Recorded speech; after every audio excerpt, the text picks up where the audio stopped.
Welcome into a Thursday, January 16th edition of Daily Faceoff Live, streaming live on the Daily Faceoff YouTube, where you can send us your inbox questions and also have your say on our Dominion Lending Center's poll question. Our show, as always, is brought to you by Bet365. Download the app today. Use the promo code NATION. Whatever the moment, it's never ordinary at Bet365. Tyler Yaremchuk and Frank Saravalli with you. Jon Goyens is going to swing by in a little bit, but plenty to get to today on the show. Yesterday, only 2 games on the slate, but a lot of headlines around the league.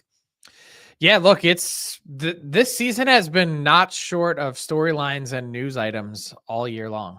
As you tweeted out earlier today, Connor McDavid going to avoid any sort of discipline, or I mean, really, it was a fine or no fine, but the NHL is going to go no fine for the Oilers captain. Yeah, it makes sense. I mean, it's unfortunate that Marcus Johansson was injured. If he gets right up after this, I don't know that we ever talk about it again. And look, it's a minor penalty at that and should have been called. It was a missed call. And without that, doesn't rise to any other significant level. You and I both get a good chuckle out of the Twitter account Heat Daddy. McDavid with a goal and assist and an elbow to the head. Heat Daddy called that the Matt Cook hat trick versus the Gordie Howe hat trick, which has the fight. No? I don't know. I mean, we got a Heat Daddy reference today, though. So there you go.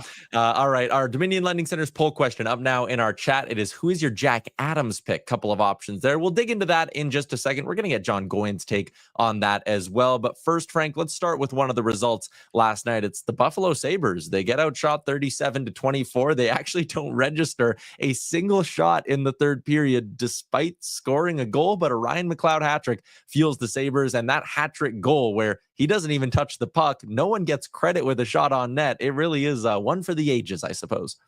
Truly one of a kind, and it's just amazing that the only other person that could possibly be involved in a sequence like this is Brent Burns. I mean, the tomahawk chop dive and then the crash into the net is like, someone should replay that when he retires. Absolutely epic. It's as unreal of a sequence as you could have. It probably hurt too. It takes a lot to take those nets off their moorings. And man, the gap-toothed grin from Ryan Mcleod as he collects that hat trick. He's been pretty productive these last couple of games. As, by the way, the Sabres, hey, they're alive. They are. And I'm just going to throw this out there. On the DFO rundown 10 days ago, my colleague, your colleague, Jason Gregor, had declared the Buffalo Sabres officially dead.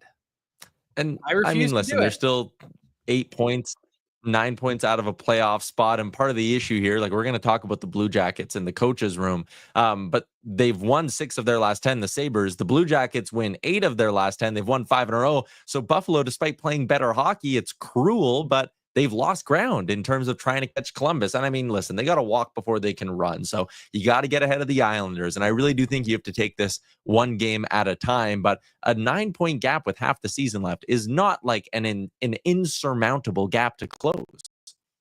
Well, it is only if you think that the Columbus Blue Jackets are going to continue to play at that pace. And look, I think we've talked when we did a lot of talk about the Blue Jackets on this morning's DFO rundown. So please don't feel like I'm shortchanging them. They are the best story in the league by a wide margin, and maybe the best story in hockey in years. I'm not entirely convinced yet that they're going to play at this pace the rest of the season and that they've got that playoff spot on lock. I don't. There's too many other factors of this Blue Jackets season that I think, as good as the story is, we've glossed over the fact that they've got way below average goaltending and that they can't win on the road, and that you've got guys that are shooting the lights out at paces that probably aren't sustainable. So, you know, the math alone, like, take out the emotion and the good feelings. Is it possible that that confidence continues to ride? Yes, but there's a reason why, with all those other warts, that they haven't already firmly locked up a playoff spot with some of the paces that these guys are on. Yeah, Columbus 6-15 straight up on the road. That is the worst road record in the Eastern Conference. I think actually Pittsburgh is the identical with them. So yeah, it does go to show, man. This thing is not over yet, and the back half of the season is going to be very, very interesting with the Eastern Conference playoff picture. Speaking of Pittsburgh, that's a nice little transition to a column you wrote yesterday, Frank. We were able to touch on this at the start of the show yesterday, but Tristan Jarry placed on waivers by the Pittsburgh Penguins between the regular season and the playoffs. 288 career games in a Penguin sweater for Tristan Jarry. He signed that big 5-year extension back on July 1st of 2023, and now just 18 months later, he is on waivers, and it feels like he may have played his final game as a Penguin. At least for the foreseeable future. I mean, the intention for the Penguins is to send him to Wilkes-Barre Scranton. Feels like a scapegoat. Look at his career numbers. Even before, they're better if you take out this season. 9-12 save percentage, and it might be higher than that when you take out this season. And look, this is awards week, midseason awards week. I can tell you who's not winning the Jim Gregory GM of the Year award this year, and that's Kyle Dubas. Look, I'm thinking about not just, his run in Pittsburgh and the first calendar year, which I outlined point by point, the issues that he's created and the damage that has been done with that team and that roster. But if you extend back further to his Toronto Maple Leafs tenure, come up with a list for me of excellent transactions that have been made. The list is incredibly short, and yet for whatever reason, operating in the center of the hockey universe for so long, no one's been critical. No one has said anything. It's been so quiet on that front that, you look at this Tristan Jarry decision, the contract, the scapegoat, the guy that they're putting on a pedestal and shipping out of town as the, point and look at me. It's beyond time to look into the track record of Kyle Dubas, who has 5 full seasons remaining after this one as one of the highest paid and definitely one of the longest tenured executives in the NHL and in hockey history, that it's really fair to go back and start asking some questions and provide some critical thought and analysis to how did we get to this point and why was he anointed as the savior? Yeah, and as you pointed out in your column, Frank, on July 1st, 2023, in 5 separate deals, he spent more than $65 million. And when you look at where those players that he spent all that money are at now, you have Jarry, who is on waivers. You have Ryan Graves, who's been a healthy scratch this year and looks like at best a third pairing defenseman.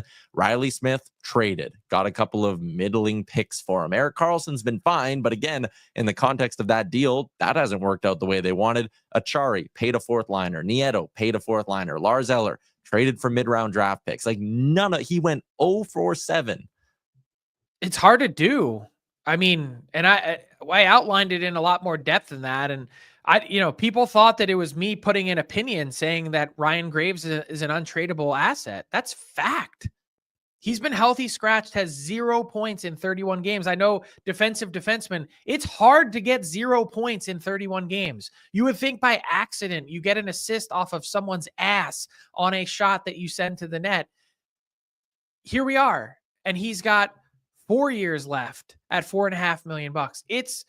These aren't just little issues. They're Erik Karlsson on the Penguins books for 2 years beyond this one at $10 million is not a small issue.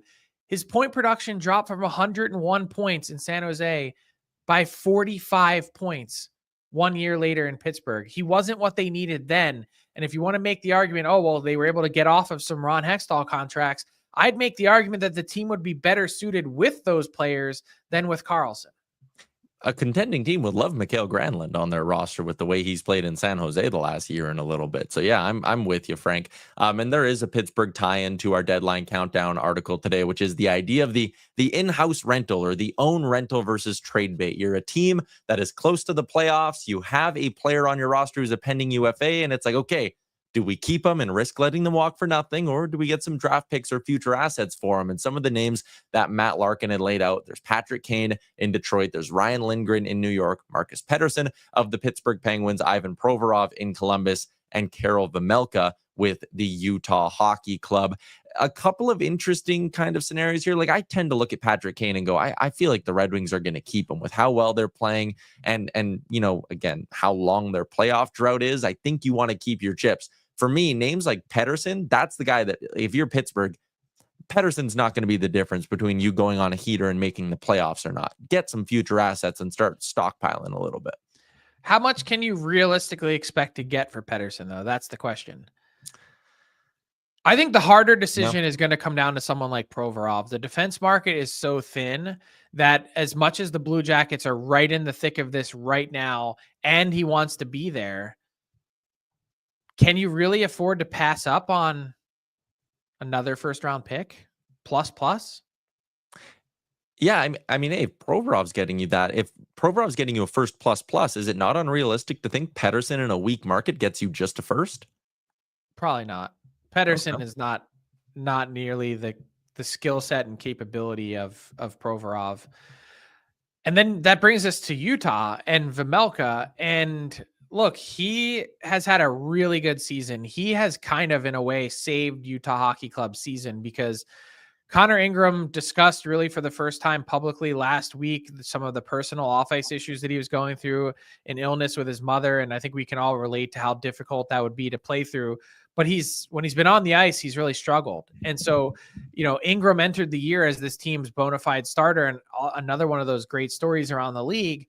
And then Vejmelka, also in a contract year, had to kind of take the reins and run with it. And he's been fantastic.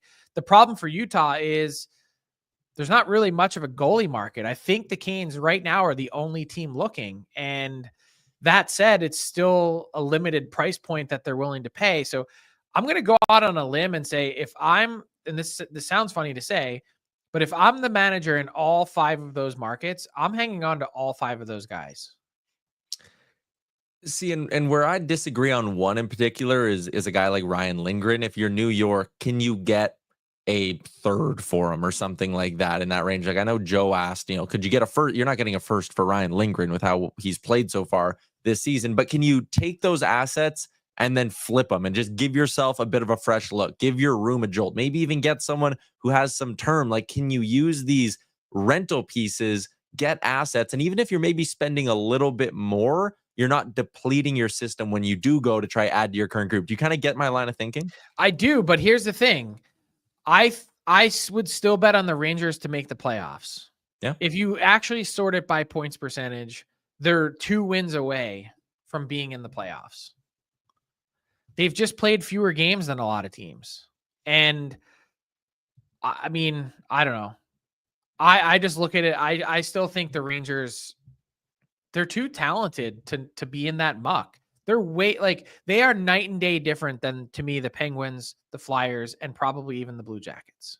Yeah, and I mean, again, you talked about the points percentage. You can see it laid out here on the screen. Like, if you were to go in your games in hand 2-1 or 1-1 with some of the teams you need to catch, like, you're going to be ahead of the Penguins and you're going to be ahead of the Flyers. And all of a sudden, it doesn't look so bad. Like, 7th in the Metro right now looks jarring, but you just have to shift your eyes to the right a bit and realize it's actually not that bad. Yeah, they're 5th, and again, two wins behind the Blue Jackets.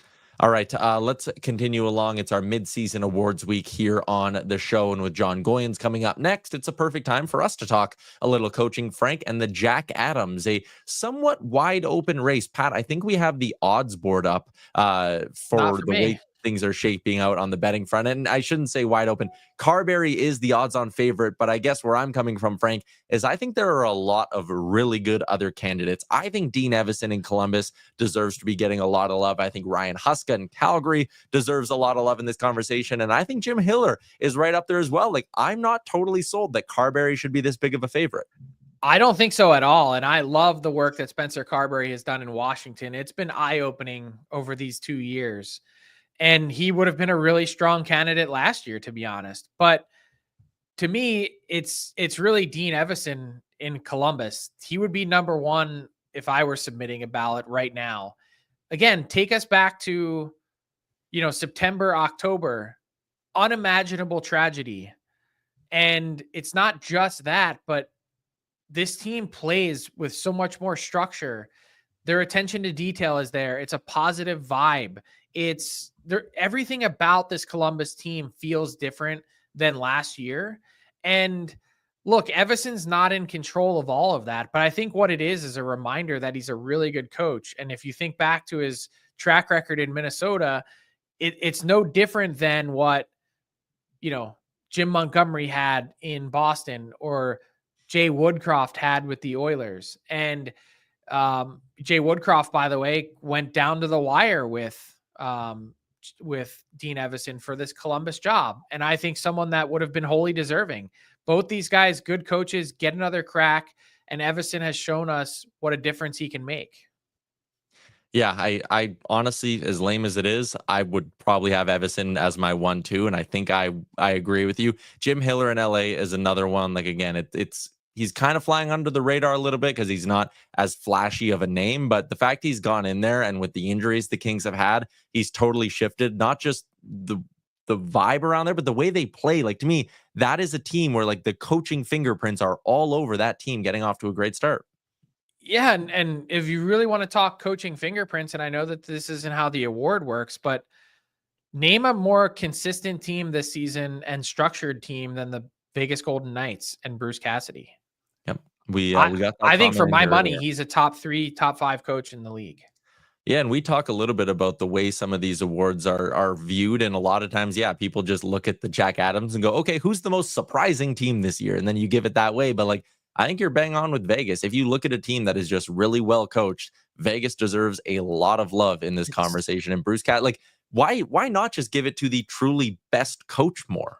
It's also the award no one really wants to win because it means you're going to get gonged. 2023 and 2024 finalists are all no longer with their teams, all 6 of them.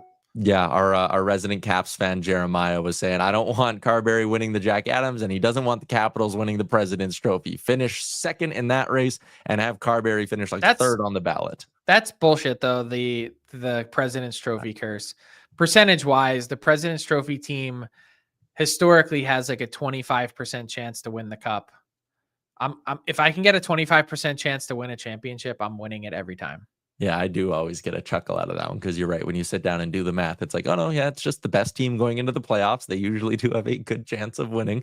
All right, let's continue along with the show. Get to our big segment today. It is the Coach's Room with Jon Goyens, and it's brought to you by Charm Diamond Centers. You can get a custom ring built and delivered in less than 4 weeks with the Charm Masterpiece program. It all comes with their unbeatable pricing policy. You can also apply for a Charm Diamond Flexity card today and get approved for no interest financing on your purchase in minutes. For more information, go to charmdiamondcenters.com.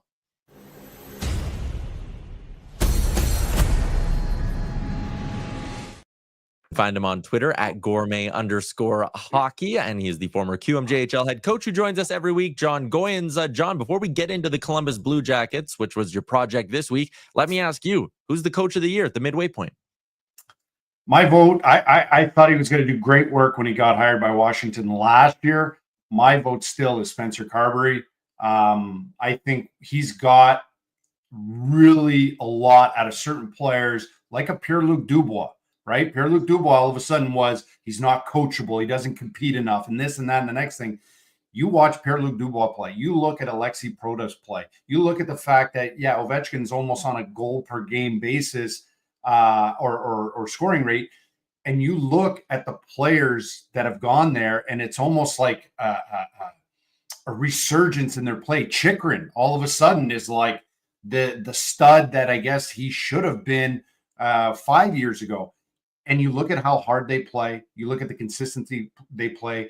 And I'll even say the effect he's had on the discipline of Tom Wilson being as effective as he is offensively and also diminishing his, let's call it, stupidities at times that pulls him out of the lineup and can be a big distraction. After that, one name I don't think gets enough love. They only have 105 goals against this year. That's the Dallas Stars. That's Pete DeBoer. You talk about he's used to coaching veteran stacked teams. He has the veteran players. But when you look at the lineup, and I covered their game last Saturday, and you look at the 2,000 birthday years that are in the lineup now, and who are doing well. And you look at the Wyatt Johnsons, and then you look at the call-ups that are coming in that are very young because they're going through injuries, and they're succeeding and they're doing well. And the fact that they're defending at a better rate in those circumstances, I think Pete DeBoer should be in top 3 contention. After that, there's a lot of names. You know, you got the emotional attachment with low expectations going into a season for Columbus. For Dean Evison, you look at the work that John Hines has done. You look at the work that Jim Hilliard, first-time head coach at the age that he's been at, he grinded it out. But for me, my top 2 right now are Carberry and Pete DeBoer. And after that, I think there's quite the mix, even with Scott Arniel as well. Fair. All right, let's talk a little bit about those Columbus Blue Jackets. One of the best stories, if not the best story in the first half of the season in the league. And we'll touch on, maybe goaltending and things like that in a second. But it's the offense that stands out at 5-on-5. Who is driving this offense, and how have they been able to be just as consistent as they've been? Well, this line needs a nickname. I do not have it right now because that Monahan line with Marchenko and Voronkov. Voronkov's barely played. He's played 35 games. He's got 30 points. These guys are outstanding. I will put them up against most first lines. They're big, they're skilled, they're heavy. They put pucks under the bar. They play a great keep away game.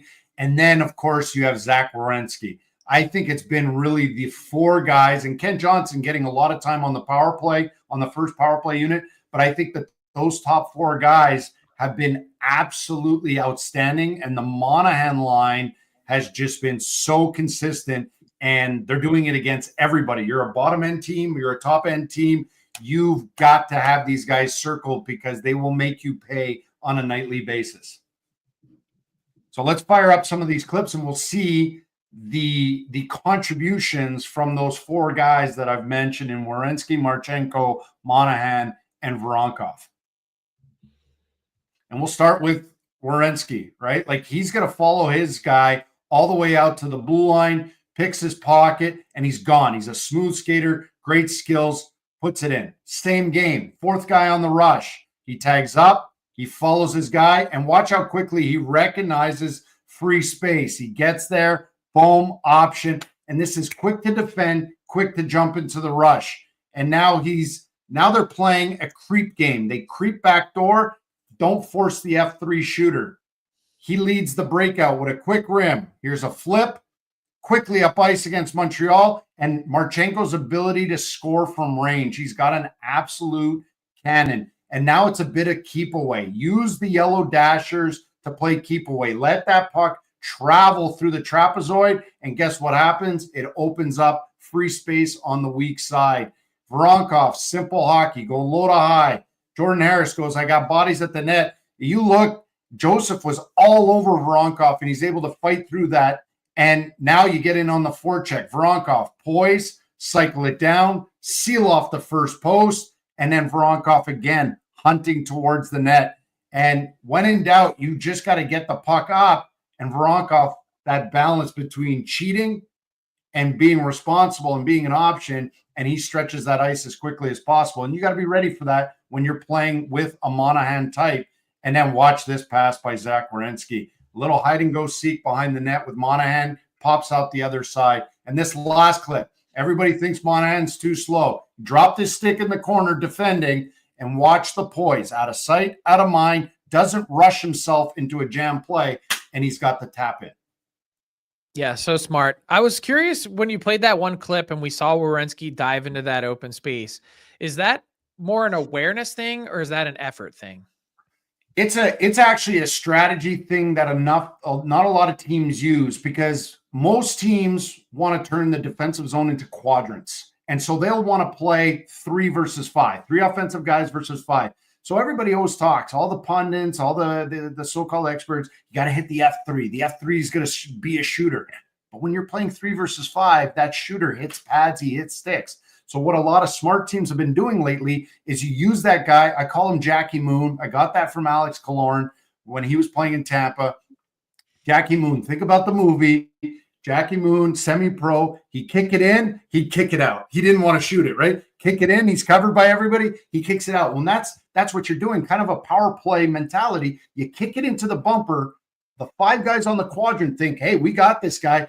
You kick it out to the D2 who's creeping that backside lane, and now he's got all the time and space, but you do have to have a certain skill set and reads like a Werenski to execute at a high level.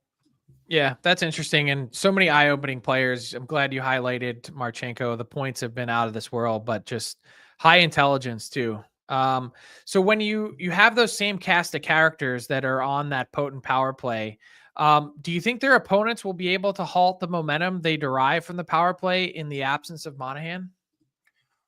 Well, I think it might take a bit of a dip. And, I was a big proponent of Monahan last year. What he did to the Canadiens power play, playing the bumper position when he was traded to Winnipeg, and the massive uptick that Winnipeg had on their power play. I think that Adam Fantilli has now getting a little bit of that time in there. If he's been smart enough, studious enough to follow Sean Monahan's lead, it will take a dip, but I don't think it will be drastic because Monahan is on the IR. So we're going to see clips here with Monahan in his usual spot and his little nuanced movements to make himself available or to attract defenders, which opens up other players. And then we'll see Fantilli playing that spot in, I believe, the last one or two clips. So let's let those roll. So this is just a simple rotation through, and you see Monahan's already staring at the net. You see Werenski just knows how to sift. Watch this replay here. He's going to get it through. We're going to get another replay, and Lindgren can't see this puck, right? Like there's nothing. And Voronkov, 6'4", 6'5", 240, you're not seeing anything. And then when Werenski gets a little bit more time and space, he gets himself open for a big one-timer, and it gets right through. They're not afraid to keep pucks along the yellow dasher and have movement. And there again, Marchenko, he's got either Voronkov or Monahan in the pocket. You got to get pucks back. Watch Voronkov get off the wall and back to net front. Marchenko, known as a shooter, is more of a playmaker on the power play. He's only got 2 power play goals, yet he's got 15 power play points. Why not when you have a big man like Voronkov who's got those silky mitts in front of the net? Then they play from time to time a low spread, and you see again a pop-up by Voronkov. So they've got multiple looks. Watch Monahan here. He's drifting out, drifts in, kicks it, gives it to Voronkov. You got to be good to be lucky to get that bank play in. And now they work it around. And again, Monahan is facing the net at all times. Watch him. He basically never turns to face that one-timer, and he's able, even though it's a jab with a poke check, he's able to jump on that rebound. And again, it's always these little nuanced movements. He pops up higher over to Marchenko, and boom, Marchenko knows how to read off these guys. And here we'll see Fantilli playing the same spot. And you'll see little nuanced movements by him. 5 players touch the puck, 1 stick handle. It's in the back of the net in under 3 seconds. So 30 seconds or less, just a really good first half, or a team that has a legitimate shot at making the playoffs here? Just a team that outscores a lot of defensive issues. I'll be honest. I love the story. I love the offense. I'm an offensive type coach, but the reality is, they're near the bottom of the league in many, many defensive categories, including their penalty killing. And to outscore all your issues at that rate, you would need 3 lines to be scoring at Monahan's lines rate. And unfortunately, they don't have those horses yet. John, as always, appreciate your time. Thanks for popping on, and we'll chat again next week.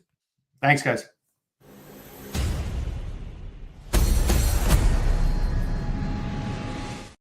Moving along to our Daily Faceoff inbox segment and our poll question results, both brought to you by Dominion Lending Centers. Is your mortgage up for renewal? You can lock in the best rates and products with Dominion Lending Centers. Visit dominionlending.ca.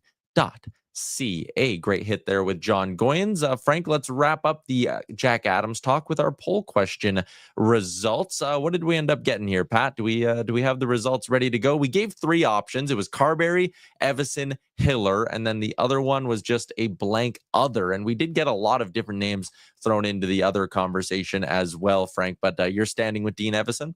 Yeah, look, it's the point of the question is mid-season results. If I were voting today, it's not about projecting what the end of the season is going to look like. There's been no better team, no better story, no team that's exceeded expectations like the Columbus Blue Jackets. From where we thought they would be in the preseason to where they are now, there's no other answer for me. Spencer Carberry got 57.8% of the vote. Evison was in second with 20, and then it was the other option at 17.6. One quick inbox question, just because I think it's an interesting one to try to do the math on the fly with. James is in and says, what % chance do you give all 7 Canadian teams of making the playoffs? So that would mean one of Calgary or Vancouver have to boot out like an LA or a Colorado. Probably like 5 or 10%, right? Probably lower than less that. than that. I was going to say 1 to 2%. Because then you're also saying Ottawa has to get in as well. And Montreal. So Montreal. It's 1% or less. Yeah. It might be 0. But an interesting question, James. Yeah, hey, got both of us thinking for a second. So thanks for tuning in, James. Let's get to our daily bets for Bet365. Download the app, use the promo code NATION. Whatever the moment, it's never ordinary at Bet365. Couple of plays for you today on a Thursday night. First up, Columbus keeps the heater alive. San Jose played spoiler earlier this week when they took on the Detroit Red Wings. Frank, I don't think they have another one in them. Give me CBJ. Give me Columbus on the puck line. And then my player prop is Nathan McKinnon and Leon Draisaitl, each to go 3+ shots on goal. Draisaitl red hot, hitting this in 4 of 5 and 6 of 7. And Nathan McKinnon has also hit this in 4 of 5. So it's a same game parlay shot prop on 2 Hart Trophy candidates facing off head-to-head tonight in Colorado. That brings us to a little bit of garbage time. Frank, we got the Stadium Series coming up in a bit between the Blue Jackets and Red Wings. We're renewing that Ohio State-Michigan rivalry, and I like the video Columbus dropped earlier today, pranking some of those Michigan alum.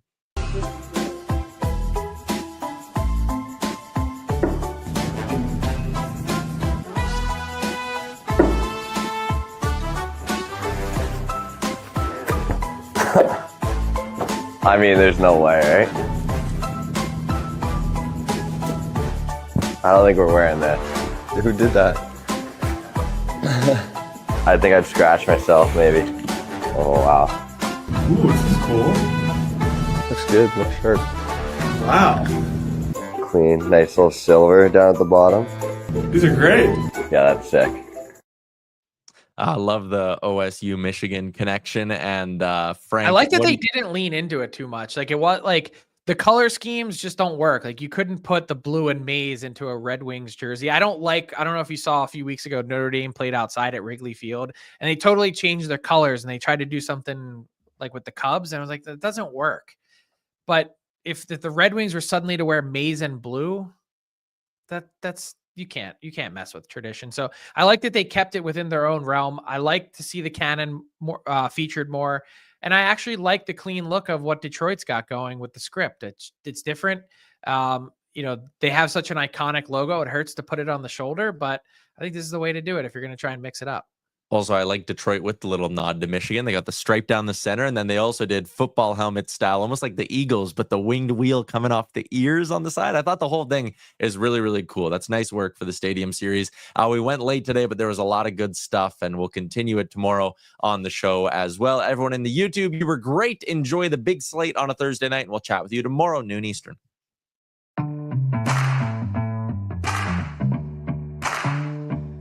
What's up, hockey fans? If you enjoyed that video, then you're going to want to hit the subscribe button to not miss any of our content. From daily live shows with Frank Saravalli to analysis from former NHLers to exclusive interviews with some of the biggest names in the hockey world on Frankly Speaking. You're going to want to hit that subscribe button and stay up to date with everything going on in the hockey world.